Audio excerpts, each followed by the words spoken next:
Благодарам, подпредседателе. Колега Панче, кога бевте на власт во Македонија, зошто тогаш не го направивте тоа?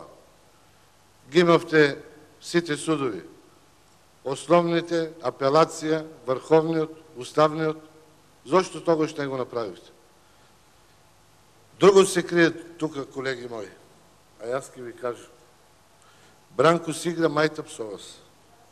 И затоа ве наведе да го поднесете ова за ова промена на Уставот и преиспитување на процесот на приватизација.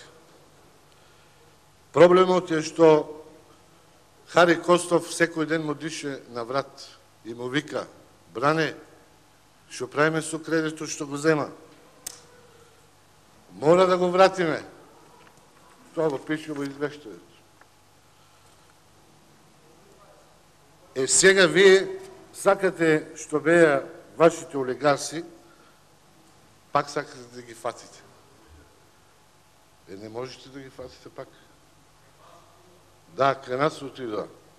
Значи Мак Петров, Бзегин, Охрис, доктор Пановски, Скопски пазар, Свето, Сковин, Алкалоид, Макстил Минчо, Европа, Фершпет, Македонија Турист.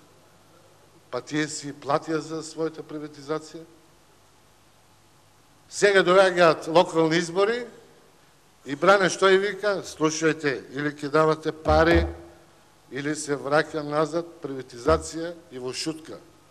Не можете така да ги плашите, колеги. Остана само верни Хари Костов и Мите Николов. Јас се прашувам, се прашувам каде ви е честа, каде ви е душата, каде ви е моралот.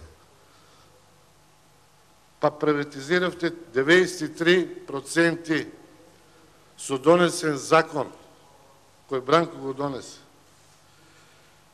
Колега Панче рече дека и сега имало. Ако има, слободно доставите до јавното обвинителство, па нека отворат, нека видат. Нема да биде како за другите.